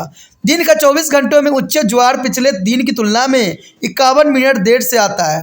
यह इसलिए होता है क्योंकि प्रतिदिन चंद्रमा के निकलने और छिपने में 21 मिनट का जो है विलम्ब होता है। देखिए चंद्रमा का जो है काफ़ी इसमें रोल होता है। प्रत्येक दिन जो है घूर्णन करती हुई पृथ्वी जो है उसी देशांतर के ठीक चंद्रमा के नीचे लाने में 24 घंटे 50 मिनट लगते हैं। किसी तट पर ज्वार के आने का समय निश्चित उदाहरणों से स्पष्ट हो जाएगा। देखिए यहाँ पर जो है बताया गया है समय काल की। उच्च ज्वार जो है 6 प्रवाहन में आती है, निम्न ज्वार जो होता है 12-13 जो है अपराहवन में आती है और उच्च ज्वार जो है 6-25 अपराहन में आती है। अगर निम्न ज्वार की बात करें तो पूर्वाहन में आएगा जो 12 और 38 के बीच में होगा और उसका उच्च ज्वार जो होगा ये होगा 6 से 51 प्रभावन में होगा। तो ये बातें जो है इस समय अवधि है जब ये ज्वार भट्ट आते हैं। मैंने आपको कहा था ना कि ज्वार भट्ट जो होती है एक समय काल के लिए होती है और जो पहले समय के लोग होते थे इन्हीं समय का जो है प्रतीक्षा करते थे। तो चलिए देखते हैं प्रतीक्षा क्यों करते थे। कहते हैं ज्वार के समय आकार में परिवर्तन के निम्न कार्य उत्तरदायी था। कहते हैं सूर्य, चंद्रमा और पृथ्वी की एक दूसरे से संबंध में स्थिति शायद कभी भी एक सरल रेखा में होती हो। पृथ्वी से सूर्य तथा चंद्रमा की दूरी स्थिर नहीं होती है। हमारा ग्लोबल पूरी तरह से जल से ढका हुआ नहीं है। तट की आकृति ज्वार के आने में मदद या बाधा भी बन सकती है। तो इसी कारणों से जो है यह है आगे इसके जो है सबके बावजूद किसी भी तट पर ज्वार एक दूसरे से बाद बड़ी ही नियमितता के साथ उत्पन्न होती है। वो कौन सी शक्ति है जो ज्वार भट्ट उत्पन्न करती है, ये सबसे बड़ा क्वेश्चन है। और इसको मैंने स्टार्टिंग में पूछा था कि वो कौन सी शक्ति है ज्वार भट्ट को उत्पन्न करने में अपना महत्वपूर्ण योगदान देती है। पृथ्वी का आकर्षण करती हुई सूर्य और चंद्रमा उन ग्रहों के समुद्र को प्रभावित करती है। देखिए गुरुत्वाकर्षण जो कि पृथ्वी, चांद और पृथ्वी जो है सूर्य को जो है काफ़ी प्रभावित करती है। यानी पृथ्वी, सूर्य और चंद्रमा को जो है गुरुत्वाकर्षण बल काफ़ी प्रभावित करती है। यह शक्ति जो है गुरुत्वाकर्षण ही बल है, यह सूर्य, चंद्रमा तथा पृथ्वी के बीच कार्य करती है और यह महासागरीय जल की गतिशीलता करके उसमें ज्वार धाराएं उत्पन्न कर देती है। यानी ज्वार भट्ट आने का सबसे बड़ा कारण जो है सूर्य, चंद्रमा और पृथ्वी का गुरुत्वाकर्षण। ज्वार भट्टा इस प्रकार के गुरुत्वाकर्षण बल के प्रभाव का एक सबसे बड़ा उदाहरण है। चंद्रमा और सूर्य दोनों अपने गुरुत्वाकर्षण बल से पृथ्वी को प्रभावित करते हैं। यानी चंद्रमा, सूर्य दोनों ही अपने गुरुत्वाकर्षण से पृथ्वी को काफ़ी प्रभावित करते हैं। सूर्य चंद्रमा से आकार में बड़ा होता हुए भी चंद्रमा की तुलना में पृथ्वी को अधिक दूर है। इस कारण चंद्रमा की गुरुत्वाकर्षण शक्ति सूर्य की तुलना में पृथ्वी पर अधिक प्रभावित करती है, यानी काफ़ी प्रभावशाली होती है। जब तरल दोनों के कारण जो है चल्यमान है, इसलिए पृथ्वी की पानी वाला भाग जब चंद्रमा के सामने पड़ता है तो चंद्रमा की गुरुत्वाकर्षण की शक्ति के कारण इसमें ज्वार भट्ट उत्पन्न हो जाता है। ऐसा ही एक निम्न ज्वारीय उभार जो है पृथ्वी की दूसरी ओर चंद्रमा से दूर होता है। यह उभार काफ़ी नीचा होता है क्योंकि यहाँ पर चंद्रमा का आकर्षण सबसे कम होता है। जैसे कि आप डायग्राम में भी देख सकते हो, जैसा कि डायग्राम आप देख सकते हो जहाँ पर ज्वार भट्ट का निर्माण दर्शाया गया है। GF को जो है गुरुत्वाकर्षण बल लिया गया है और CF को अपकेंद्रित बल लिया गया है। तो आप समझ सकते हो कि जैसे चंद्रमा के समक्ष जो भी गुरुत्वाकर्षण लगती है तो वैसे ही ज्वार भट्ट आने का संकेत मिल जाता है। तो ये बात बहुत इंपॉर्टेंट है। और दूसरा इंपॉर्टेंट बात मैंने ये भी बताया था कि ये अमावस्या पूर्णिमा में क्या खासियत है। चलिए देखते हैं अमावस्या और पूर्णिमा का क्या विशेषता है। इसमें जो है वित्तीय और लघु ज्वार, देखिए सबसे पहले हम वित्तीय और लघु ज्वार की बात करते हैं। कहते हैं चंद्रमा पृथ्वी को अधिक पास है, इसलिए यह सूर्य की अपेक्षा पृथ्वी पर दुगना गुरुत्वाकर्षण बल डालती है। इसमें कोई दो राय भी नहीं है कि चंद्रमा पृथ्वी के सबसे अधिक पास है, इसलिए दुगना जो है गुरुत्वाकर्षण बल डालता ही होगा। इसमें जो है अमावस्या पूर्णिमा के दिन जब सूर्य तथा चंद्रमा का एक सीधा रेखा में होते हैं तो दोनों ही एक ही समय में अथवा एक ही दिशा में अपनी गुरुत्वाकर्षण शक्ति का प्रभाव पृथ्वी पर डालते हैं और इसकी जो है संयुक्त शक्ति जल का उतार चढ़ाव साधारण उतार चढ़ाव की अपेक्षा अधिक होती है। इसे ही हम वृत्त ज्वार भट्ट कहते हैं। तो आप समझ गए होंगे, जब अमावस्या या पूर्णिमा के दिन जो होते हैं, कहते हैं इनकी दिशा एक सामान्य होती है। सूर्य और चंद्रमा का पृथ्वी पर काफ़ी जो है सीधे पड़ते हैं, जिसके वजह से गुरुत्वाकर्षण के कारण जो है यहाँ पर बहुत बड़ा ज्वार भट्ट जो है उत्पन्न होती है। इसी कारण से शुक्ल पक्ष और कृष्ण पक्ष की अष्टमी के दिन सूर्य और चंद्रमा की गुरुत्वाकर्षण शक्ति समकोण हो जाती है, और इस स्थिति में दोनों का खिंचाव एक ही दिशा में न होकर एक दूसरे के विरुद्ध होती है। दूसरे शब्दों में सूर्य तथा चंद्रमा एक दूसरे की गुरुत्वाकर्षण शक्ति के कम कर देती है। इसके परिणाम स्वरूप इन दिनों में जो है जल का जो है उतार चढ़ाव जो है साधारण उतार चढ़ाव की अपेक्षा बहुत कम होती है, और इसे जो है ज्वार भट्ट कहते हैं, यानी लघु ज्वार भट्ट कहते हैं। यानी याद रखना दोस्तों, शुक्ल पक्ष और कृष्ण पक्ष के अष्टमी के दिन सूर्य चंद्रमा की जो है समकोण हो जाती है, और समकोण के कारण गुरुत्वाकर्षण बल जो होती है कमजोर हो जाती है, जिसके कारण लघु ज्वार भट्ट आता है। तो आप समझ गए होंगे कि जो है वित्तीय ज्वार भट्ट जो है पूर्णिमा क्यों आता है, और लघु जो है छोटा है, और शुक्ल पक्ष और कृष्ण पक्ष के अष्टमी के दिन क्यों आता है। तो आपको क्लैरिटी आ गई। आगे देखते हैं क्या है। देखिए, इसी बात को अगर आप देखिएगा तो यहाँ पर जो है वित्त और लघु ज्वार भट्ट दर्शाया गया है। आप देख सकते हो कि जो यहाँ पृथ्वी जो है, सन जो है, कैसे जो है लघु और जो है वृत्त जो है ज्वार भट्ट के उत्तरदायक कारण बन रहे हैं। समकोण होना, पूर्णिमा, अमावस्या, अब देख सकते हो कि इसी कारणों से जो है वृत्त और लघु ज्वार भट्ट बनते हैं। तो ये सारे जो है गुरुत्वाकर्षण के कारण ही होता है। ठीक है, अब देखिए सबसे बड़ा बात यहाँ पर है, ज्वार भट्ट के प्रभाव क्या होता है। कहते हैं ज्वार भट्ट उत्पन्न होने एक विश्वव्यापी घटना है। ज्वार भट्ट मनुष्य के लिए ऐतिहासिक काल से बहुत उपयोगी सिद्ध हुए हैं। ज्वार भट्टा जो है पतन के समुद्र से जोड़ते हैं। विश्व में कुछ प्रमुख पतन जैसे टोमस नदी पर जो है लंदन, हुगली नदी पर कोलकाता समुद्री तट से दूर स्थित है। ज्वारीय जल इन नदियों से आकर इनमें जो निक्षेपित तलछट के साफ कर देती है, और डेल्टा के विकास को धीमी कर देती है, और यह नदियों के ऊपर मार्ग को भी गहरा कर देती है, जिससे समुद्री जहाज सुरक्षित पतन तक पहुंच जाते हैं। कुछ स्थानों में ज्वारीय भट्ट का प्रयोग विद्युत उत्पन्न करने के स्रोत में भी उपयोग किया जाने लगा है। तो दोस्तों, इसका सबसे बड़ी बात जो था, पुराने समय में ज्वार भट्ट का उपयोग जो होते थे, बड़े बड़े जो समुद्र में जहाज उतारते थे, वो पूर्णिमा अमावस्या का ही दिन का वेट करते थे, क्योंकि ज्वार भट्ट से क्या होता था, उनकी नाव जो होती थी, उनकी जो शिप होती थी, जहाज होती थी, बहुत आसानी से दूसरे पार्ट में पहुंच जाती थी। आपको शायद पता होगा कि वास्को डी गामा जो भारत आना चाहता था, लेकिन वो भारत नहीं आना चाहता था, वो वेस्ट इंडीज की खोज में निकला था, लेकिन उसको ज्वार भट्ट ने उसको लाके जो है भारत में पटक दिया, और उसने जो है न्यू भारत का खोज कर लिया। तो ये पहले समुद्र पे डिपेंड होता था, कि उसके ज्वार भट्ट पे डिपेंड करता था कि व्यक्ति कहाँ पर जाएगा और कहाँ पर जो है उसको लेके पटकेगा। तो ये बहुत बड़ी बात था उस समय। ज्वार भट्ट का लोग जो थे इन्हीं चीज़ों में उपयोग करते थे, कि ज्वार भट्ट आता था तो उनकी जो समुद्री जहाज होती थी, बहुत आसानी से जो थे पानी में बहुत तेजी से जो है दूसरे पार्ट में पहुंचाने के लिए उपयोग किया जाता था। तो कहते हैं, देखिए पहले के लोग भी कितने समझदार होते थे, और ये हमेशा जो है पूर्णिमा और अमावस्या का दिन का ही वेट करते थे, क्योंकि इसी दिन आपने पढ़ा भी और जाना भी कि इस दिन जो है उच्च ज्वार भट्ट आता है। ठीक है, और जो शुक्ल के टाइम है, यानी कहते हैं उस समय जो होता है समकोण होने के कारण जो है ज्वार भट्ट नीचे होता है, तो इस दिन का प्रतीक्षा कोई भी नहीं करता है। तो इसलिए जो दोस्तों पहले के समय में पूर्णिमा और अमावस्या के जो यात्री लोग होते थे, जो समुद्र में यात्रा करते थे, वो हमेशा ही इसका प्रतीक्षा किया करते थे। देखिए, हमारा अगला टॉपिक जो है धाराएं हैं। कहते हैं महासागरीय धारा एक जो है सुस्पष्ट और सुनिश्चित दिशा में काफ़ी लंबी दूरी तक क्षैतिज रूप से बहने वाली महासागरीय जल की एक राशि को कहते हैं। यानी जो है लंबी दूरी तक क्षैतिज रूप से बहने वाली महासागरीय जल की एक राशि को कहते हैं। यह नियमित रूप से समुद्र में बहती रहती है। धारा की औसत गति जो होती है 3.2 किलोमीटर से 10 किलोमीटर प्रति घंटा हो सकती है। अधिक गति वाली महासागरीय धाराओं को जो है स्ट्रीम कहते हैं, तथा कम गति वाले धाराओं को जो है ड्रिफ्ट कहते हैं। तो ये कई मानने में कई बार इंपॉर्टेंट रहता है कि स्ट्रीम किसे कहते हैं और ड्रिफ्ट किसे कहते हैं, तो ये धाराओं के अंतर्गत आता है। तो आप समझ गए होंगे, तो अधिक गति वाली महासागरीय धाराओं को हम स्ट्रीम कहते हैं, और कम गति वाले धाराओं को हम ड्रिफ्ट कहते हैं। देखा जाए तो महासागरीय जल धाराओं को मोटे तौर पर 2 वर्गों में बांटा जा सकता है। कहते हैं पहला तो ये होता है कि वो जलधाराएं जो विषुववर्तीय क्षेत्रों से ध्रुव की ओर बहती है तथा जिनका जो है सतही तापमान अधिक होता है, गर्म जलधाराएं कहलाती है। तो आप समझ गए होंगे कि वह जलधाराएं जो विषुववर्तीय क्षेत्रों से ध्रुव की ओर बहती है। विषुववर्तीय क्षेत्रों से कहाँ बहती है? ध्रुव की ओर। जिसका सतह तापमान अधिक होता है, गर्म जलधाराएं कहलाती है। यह जलधाराएं जो ध्रुवीय क्षेत्र से विषुववर्तीय क्षेत्र की ओर बहती है तथा जिनका जो सतही तापमान कम होती है, ठंडी जलधाराएं कहलाती है।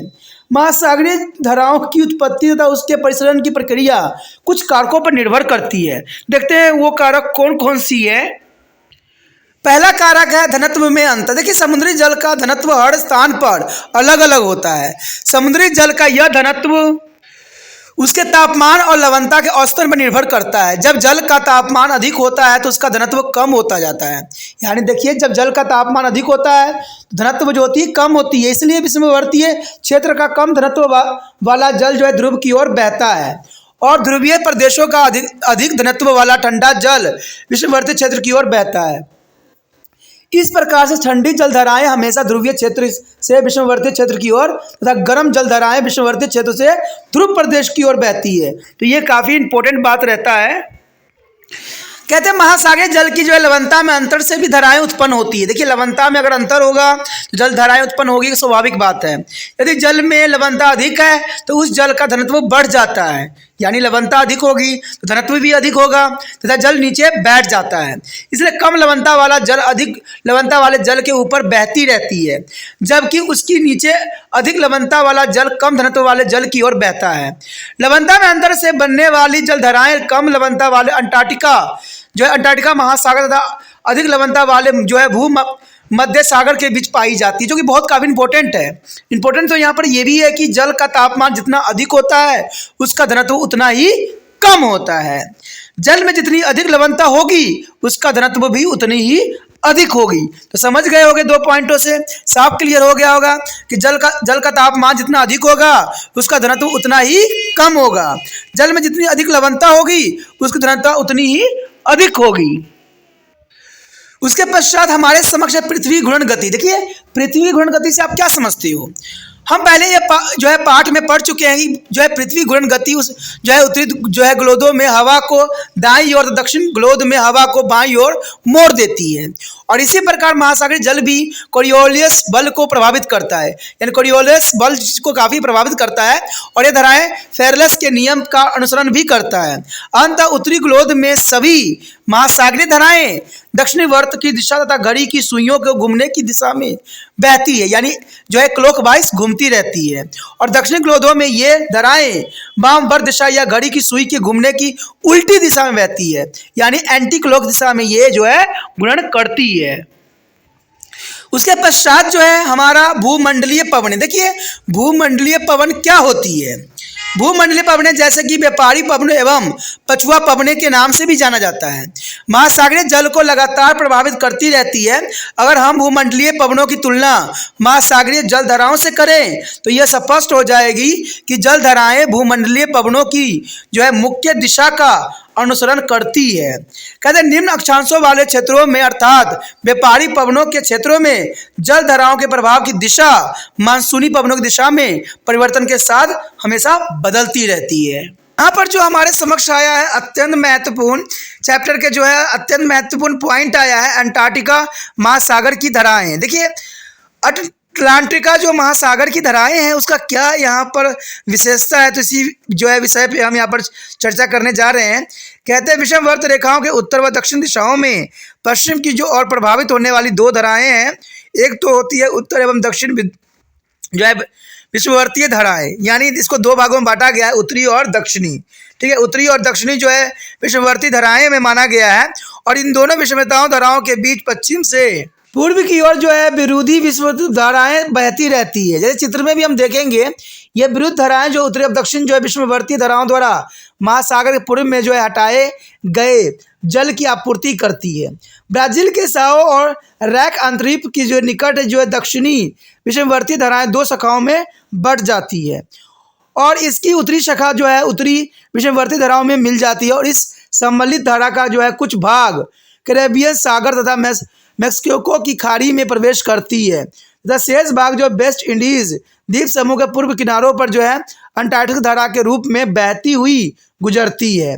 तो शाखा जो है मैक्सिको की खाड़ी में प्रवेश करती है और वह फ्लोरिडा और जलमरु मध्य से निकट जो है अंटार्कटिक की धारा में मिल जाती है और यह जो है सम्मिलित धारा संयुक्त राज्य अमेरिका के दक्षिण पूर्वी तट के सहारे बहने लग जाती है। तो ये बहुत बड़ी बात है और इसे हम अल्ट्रेटस अंतरिप या जो फ्लोरिडा धारा भी कहते हैं।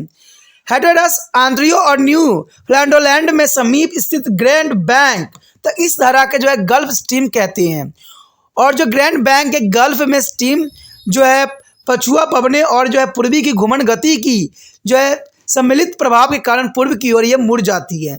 यह जो है अटलांटिका महासागर के पूर्व की ओर बहते हुए पार करती है और इसे उत्तर जो है अंटार्कटिका अपवाह भी कहते हैं।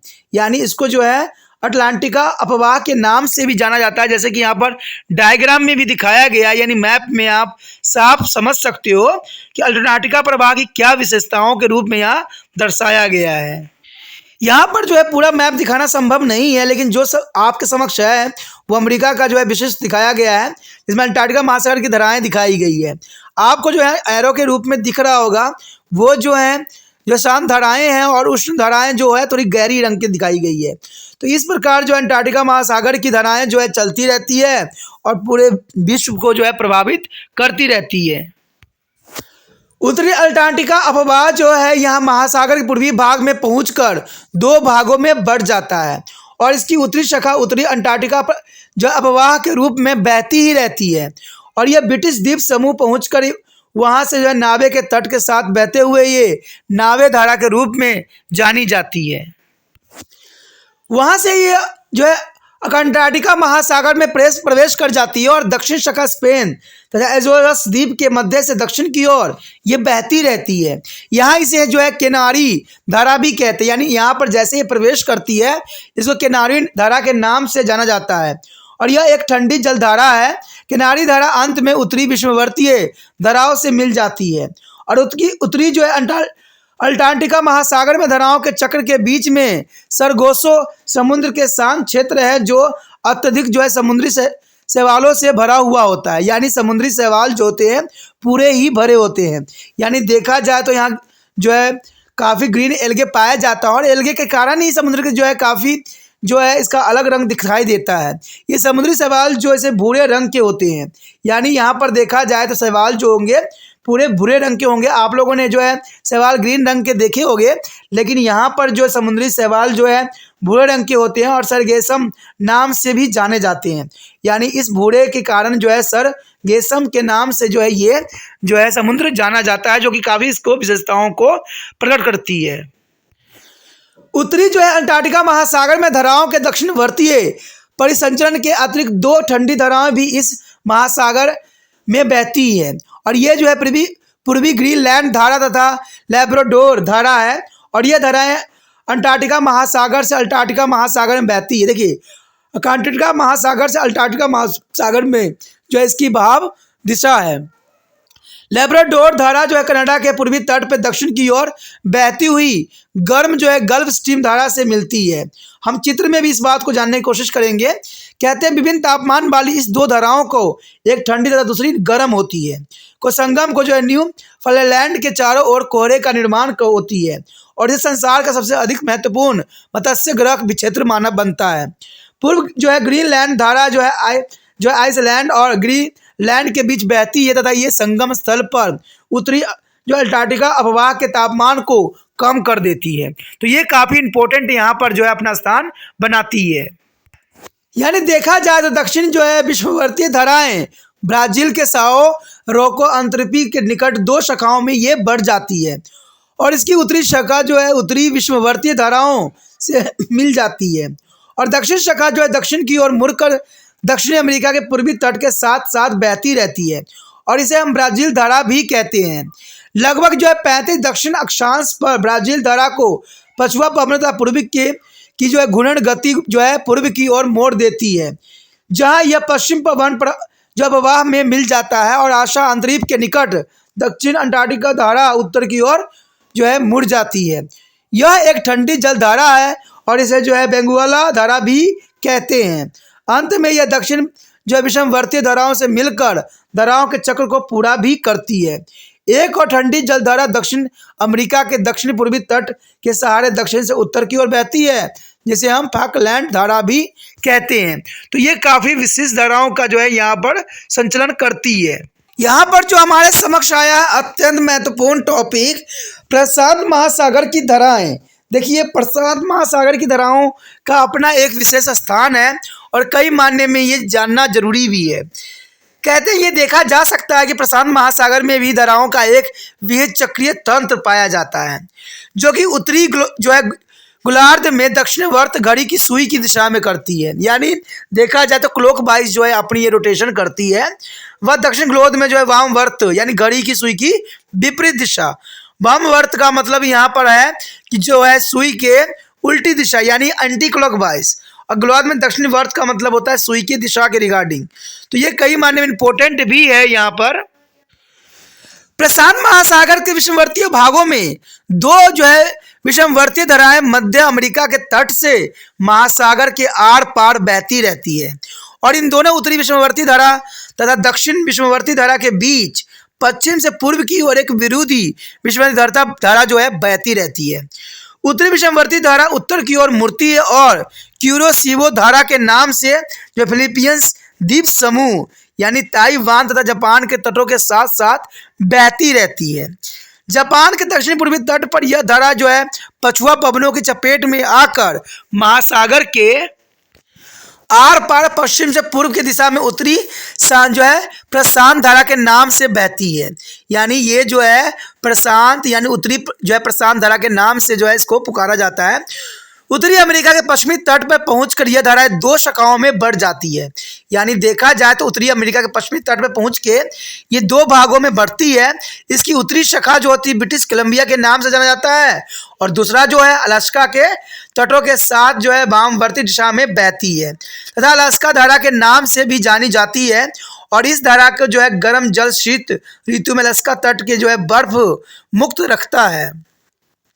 उत्तरी प्रशांत महासागरीय धारा की दूसरी शाखा जो है कैलिफोर्निया के तट के साथ दक्षिण की ओर बहती है, और यह ठंडी जलधाराएं और इसे जो कैलिफोर्निया धारा भी कहते हैं। यानी कैलिफोर्निया की तरफ बहती है, इसलिए इसका नाम जो है कैलिफोर्निया धारा के नाम से भी जाना जाता है। अंत में ये धारा उत्तरी विषमवर्तीय धारा में मिलकर अपना पूरा चक्र पूरा कर लेती है। प्रशांत महासागर के जो है उत्तरी भाग में दो ठंडी जलधाराएं बहती है। ये जो है ओहायो धारा और जो है दूसरा जो है ओखोटस्क धारा। यानी दोनों धाराएं जो है काफी इंपॉर्टेंट रहती है। कहते ठंडी धारा ओहायो जो है धारा जो है कमचटका प्रायद्वीप के तट के साथ ये बहती रहती है। दूसरी ठंडी धारा जो है ओखोटस्क धारा है, जो है सखालिन के पास बहती हुई होक्काइडो द्वीप के निकट ओहायो धारा में मिल जाती है। ओहायो धारा अंत में जो है क्यूरोसिवो धारा में मिल जाता है और उत्तरी प्रशांत महासागर धारा से गर्म जला के नीचे डूब जाती है। यहाँ पर जो है नाम थोड़ा कठिन आ रहा है, तो इसका मतलब है कि ये जो है जापान के साइड के जो है नाम यहाँ दिया गया है। क्यूरोसिवो धारा, ओहा धारा, ऐसे ऐसे नाम जो है आपको नेपाल के साइड या जापान में ही देखने को मिलता है। तो ये धारा जो है अपनी दिशाओं को जो है इन्हीं भागों में जो है अपने आप को विस्तृत करती है।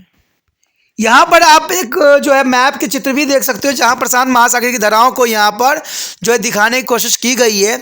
यहाँ पर जो है एरो आपको दिखेगा, और इन्हीं और एरो से जो है ठंडी और जो है उष्ण ऋतुओं का जो है विशेष रूप से यहाँ वर्णन किया गया है और बताने की कोशिश किया गया है कि ये धाराओं का जो है किस तरह से जो है इसकी दिशा जो है बदलेगी। देखा जाए तो दक्षिण जो है प्रशांत महासागर में दक्षिण जो है विषमवर्ती धारा पूर्व से पश्चिम की ओर जो है बहती ही रहती है, और पूर्वी जो है स्टेलियाई धारा के नाम से दक्षिण की ओर ये मुड़ जाती है। आगे चल के ये जो है तस्मानिया के निकट ठंडी दक्षिण जो है प्रशांत महासागर धारा में ये मिल जाता है, जो पश्चिम से पूर्व की ओर बहती है। कहते हैं दक्षिण अमेरिका के दक्षिण जो है पश्चिमी तट पर पहुंचकर यह उत्तर की ओर मुड़ जाती है और इसे पेरू धारा भी कहते हैं, और यह एक ठंडी जलधारा है। और अंत में यह दक्षिण विषमवर्ती धारा में मिलकर एक चक्र पूरा कर लेती है। पेरू धारा जो है ठंडा जल ही निचली पेरू के तटों को जो है वर्षाविहीन बनाने के लिए कुछ हद तक उत्तरदायी होती है।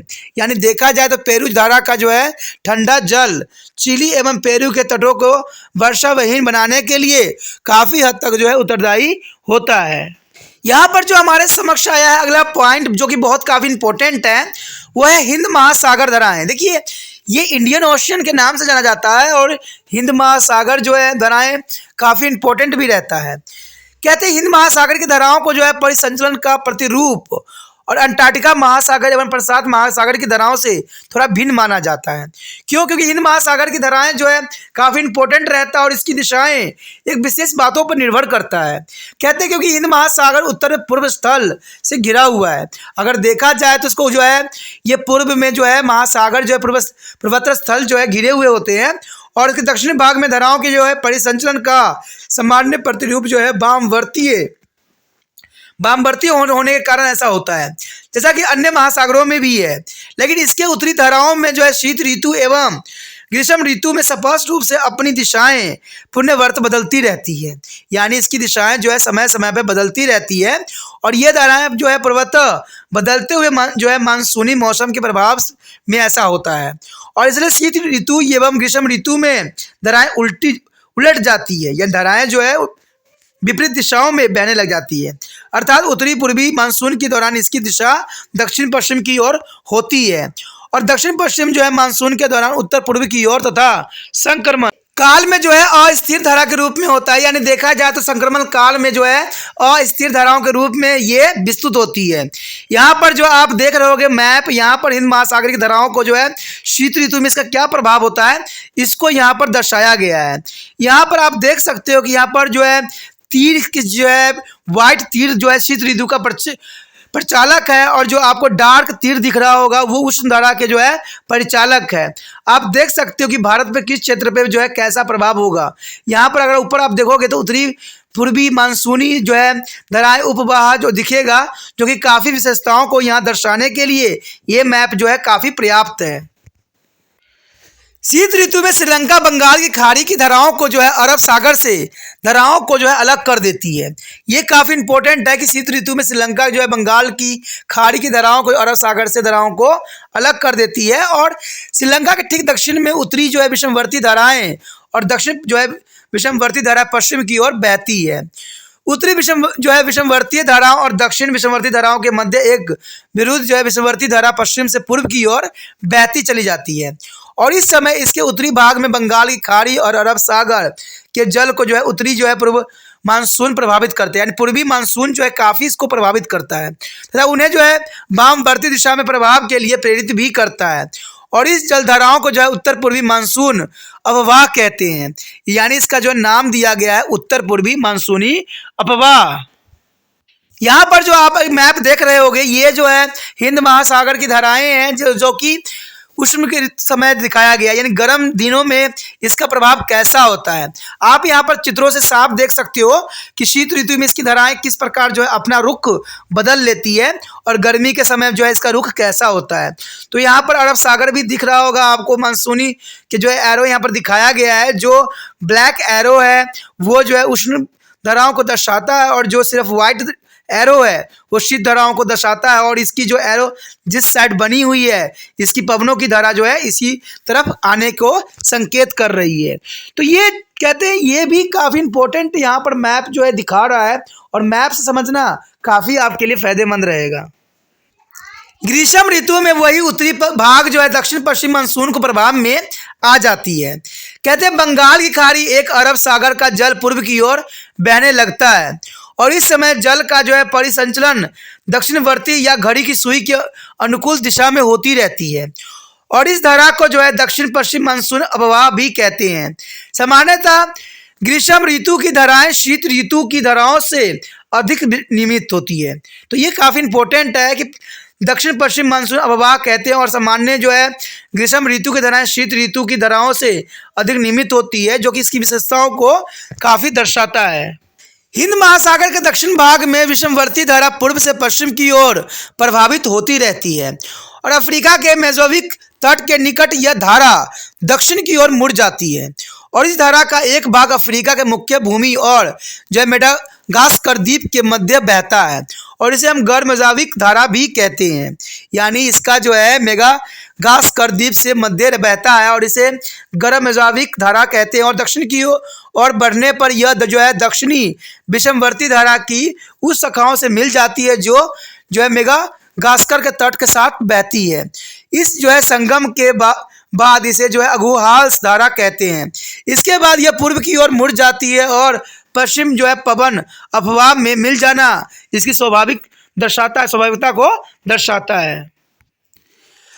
पश्चिम पवन जो है वह उच्च जो है अक्षांशों में महासागर की आर पार पश्चिम से पूर्व दिशा में बहता हुआ ऑस्ट्रेलिया के दक्षिणी तट तक पहुंचता है और इस धारा की एक शाखा उत्तर की ओर मुड़कर ऑस्ट्रेलिया के पश्चिम तट के साथ साथ बहने लगती है और इसे पश्चिमी ऑस्ट्रेलियाई धारा भी कहते हैं। और यह ठंडी जलधाराएं हैं। अंत में पश्चिमी ऑस्ट्रेलियाई धारा जो है दक्षिणी विषमवर्ती धारा से मिलकर एक चक्र पूरा कर लेती है और जैसे एक चक्र पूरा करती है इसकी प्रक्रिया जो है वहीं पे खत्म हो जाती है। यहाँ पर जो हमारे समक्ष आया है अत्यंत महत्वपूर्ण पॉइंट, महासागरीय धाराओं के प्रभाव। देखिए महासागरीय धाराओं का प्रभाव क्या होती है। अगर हम देखें यहाँ पर प्रभाव की बात करें तो सबसे पहली प्रभाव तो यही आता है जलवायु पर प्रभाव। देखिए महासागर धाराओं का प्रभाव सबसे अधिक पड़ता है तो पड़ता है क्लाइमेट पे यानी जलवायु पे। कहते हैं महासागरीय धाराएं जो है तापमान, दाब, वायु और वर्षण के वितरण को नज़दीकों से प्रभावित करती है। तो जनरल सी बात है कि अगर धाराएं होगी, महासागरीय जलवायु होगी तो ये तापमान, दाब, वायु और वर्षण के वितरणों को काफ़ी प्रभावित करेगी, जिसका प्रभाव प्रत्यक्ष अथवा अप्रत्यक्ष रूप से समाज एवं अर्थव्यवस्था विशेषताएं तटीय प्रदेश में रहने वाले पर पड़ेगा ही पड़ेगा। सागरीय धाराओं में कुछ प्रमुख जो प्रभाव इस प्रकार भी देखा जा सकता है। देखा जाए तो जल धाराएं जो है अधिक तापमान वाले क्षेत्रों से कम तापमान वाले क्षेत्रों की ओर तथा इसके विपरीत कम तापमान क्षेत्रों से अधिक तापमान वाले क्षेत्रों की ओर बढ़ती रहती है। जब ये धाराएं एक स्थान से दूसरे स्थान की ओर बहती है यानी एक स्थान से दूसरे स्थान की ओर बहती है तो ये उन क्षेत्रों के तापमान को काफ़ी प्रभावित भी करती है। किसी भी जलराशि के तापमान का प्रभाव उसके ऊपर की वायु पर सदैव पड़ता ही पड़ता है और इसी प्रकार जो विषमवर्ती क्षेत्रों से उच्च अक्षांशों वाले ठंडे क्षेत्रों की ओर बहने वाली जलधाराएं उन क्षेत्रों की वायु के तापमान को काफ़ी बढ़ा देती है। उदाहरण के लिए अगर हम देखिए कहते हैं ये काफ़ी इंपॉर्टेंट रहेगा उदाहरण भी, क्योंकि उदाहरण से हम ये बात जान जाएंगे कि गर्म उत्तरी अंटार्कटिका अपवाह जो उत्तर की ओर यूरोप से के पश्चिम तट की ओर बहती है, यह ब्रिटेन और नॉर्वे के तट पर जो है शीत ऋतु में भी बर्फ नहीं जमने देती है। अगर देखा जाए तो ब्रिटेन और नॉर्वे के तट पर जो है शीत ऋतु में भी यहाँ पर बर्फ नहीं जमती है। जल धाराओं का जो है जलवायु पर प्रभाव अधिक स्पष्ट हो जाता है तब आप जो है सामान्य जो अक्षांशों पर इस त्रिविटिस द्वीप समूह के शीत ऋतु की तुलना में कनाडा के उत्तरी पूर्वी तट की जो है शीत ऋतु से कर सकते हो। कनाडा का उत्तरी पूर्वी तट जो है लेब्राडोर की ठंडी धाराओं के प्रभाव में आ जाता है और इसलिए यह शीत ऋतु में बर्फ से काफ़ी ढका हुआ नजर आता है, यानी ये बर्फ से जो है पूरी तरह से ढक जाता है। जब ठंडी और गर्म जलधाराएं आपस में मिलती है तो ये कोहरा उत्पन्न करती है। ये तो आपको पता ही होगा कि कोहरा कैसे बनते हैं। तो कोहरा जो बनने का सबसे बड़ा कारण यही होता है कि ठंडी और गर्म जलधाराएं आपस में जब मिलती है तो कोहरे का निर्माण होती है। उदाहरण के लिए जब गल्फ स्ट्रीम धारा जो न्यूफाउंडलैंड में निकट जो है लेब्राडोर की धाराओं से मिलती है तो कोहरा उत्पन्न होना एक स्वाभाविक बात रहेगा। ये तूफान आने के लिए भी अनुकूल परिस्थिति उत्पन्न कर देती है। न्यूफाउंडलैंड में जो है हरिकेन और जापान में टाइफून आने का कारण शायद गर्म और ठंडी जो है धाराओं का जो है मिलन भी हो सकती है। उसके पश्चात हमारे समक्ष आता है समुद्री जीवन पर क्या प्रभाव पड़ता है। देखिए सबसे अधिक अगर इन उतार चढ़ाव का सबसे अधिक पड़ता भी है तो मैरीन लाइफ पे पड़ता है, यानी जो है समुद्री जीवन को काफ़ी प्रभावित करता है ये उतार चढ़ाव की जो है सिचुएशन।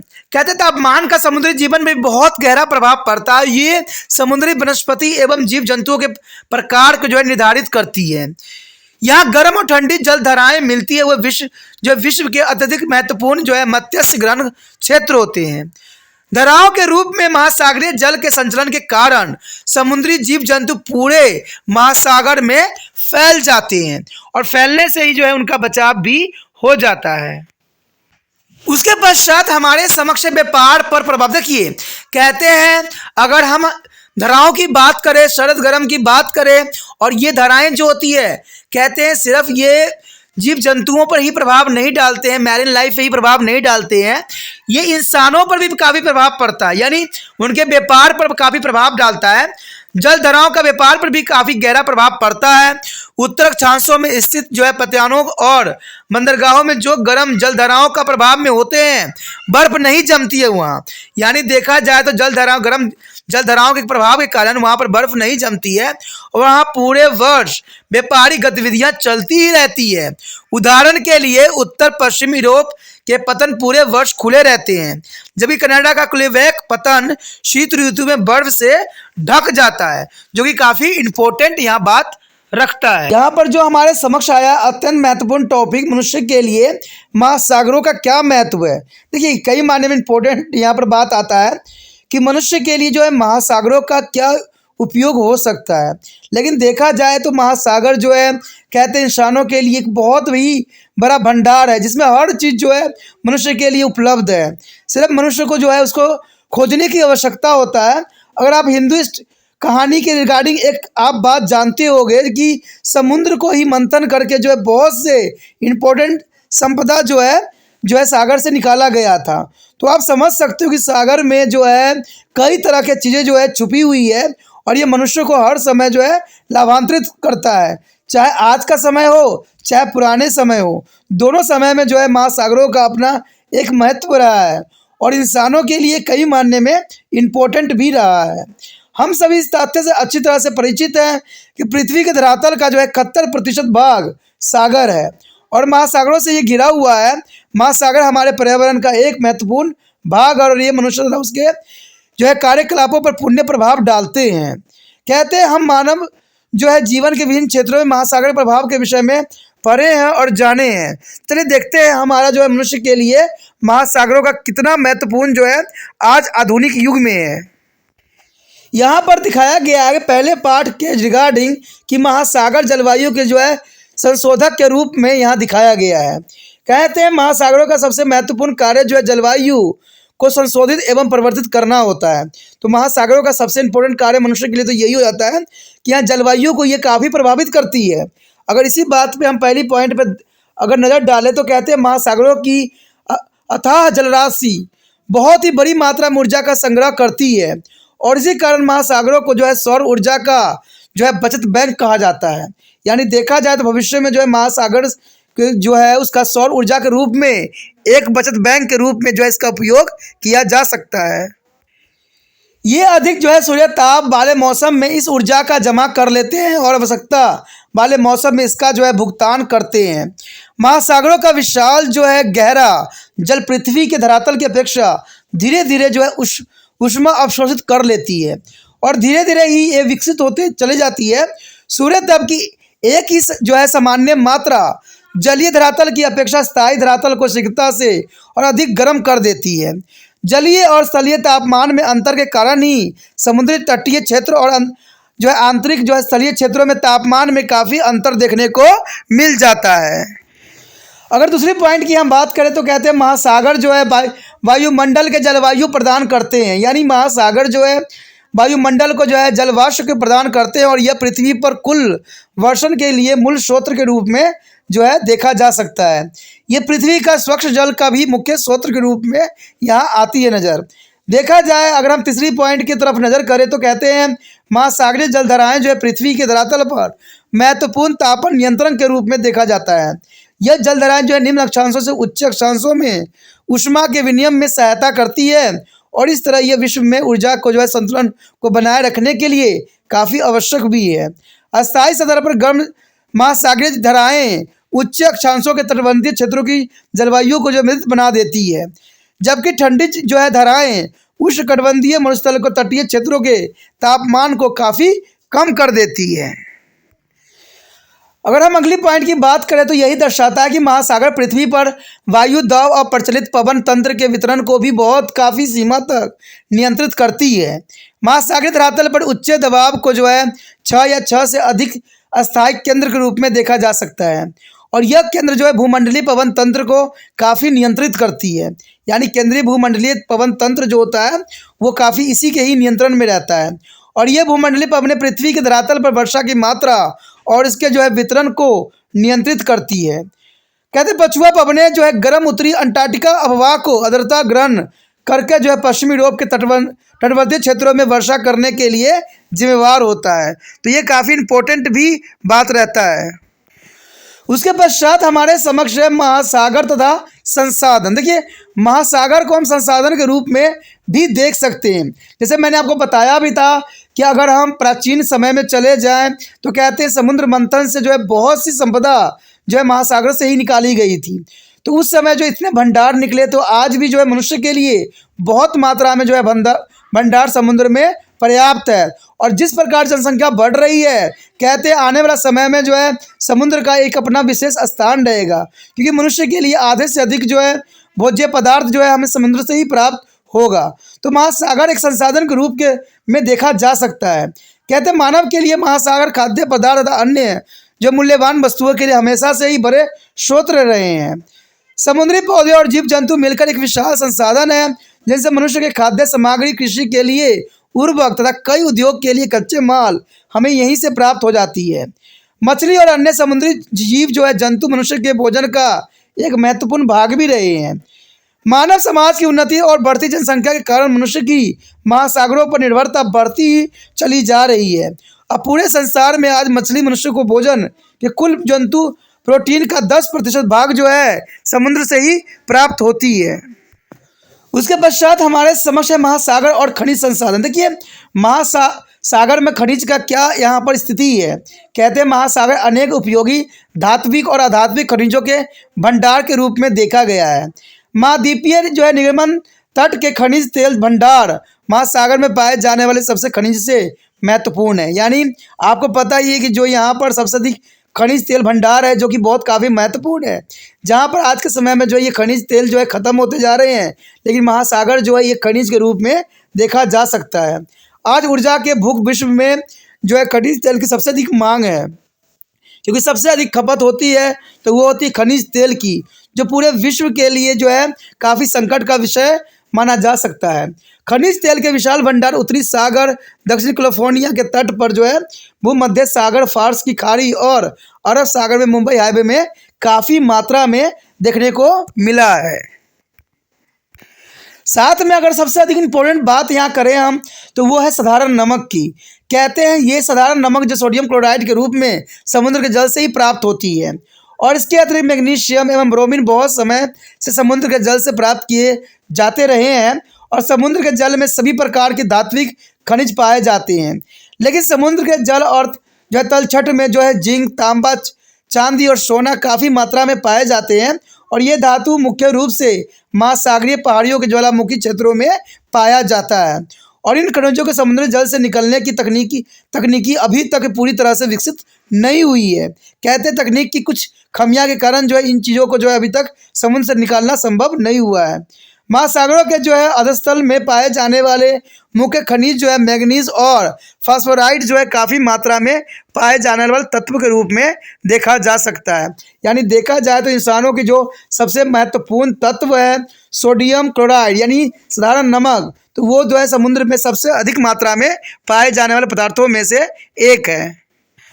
उसके पश्चात हमारे समक्ष महासागर और ऊर्जा। देखिए महासागर को ऊर्जा के रूप में भी देखा जा सकता है। महासागर में ऊर्जा संसाधन विभिन्न रूपों में पाए जाते हैं, जैसे ज्वारीय ऊर्जा, भूतापीय ऊर्जा और महासागरीय जल के तापमान से प्राप्त ऊर्जा। कहते हैं 12वीं शताब्दी में भी ज्वारीय ऊर्जा का उपयोग किया जाता था। उस समय गेहूं पिसने के लिए ज्वारीय ऊर्जा से चलने वाली चक्की का प्रयोग किया जाता था।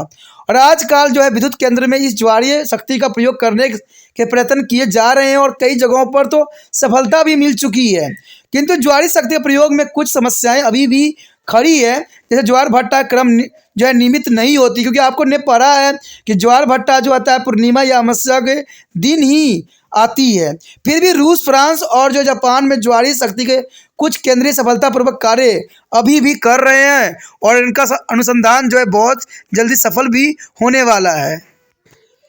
महासागरों में भूतापीय ऊर्जा उन स्थानों से प्राप्त की जा सकती है जो सक्रिय ज्वालामुखी के क्षेत्र में पाए जाते हैं। तटीय क्षेत्रों में विद्युत उत्पादन के लिए भूतापीय ऊर्जा का भविष्य में व्यापक उपयोग संभव है, क्योंकि भूतापीय ऊर्जा ही हमारे पास शेष रह जाएगा, क्योंकि तेल पेट्रोलियम जो है ख़त्म हो चुका है। भूतापीय ऊर्जा का विकास जो है संयुक्त राज्य अमेरिका में, मेक्सिको और न्यूजीलैंड में कर लिया गया है, और यह भविष्य के लिए काफ़ी अच्छा संकेत के रूप में देखा जा सकता है।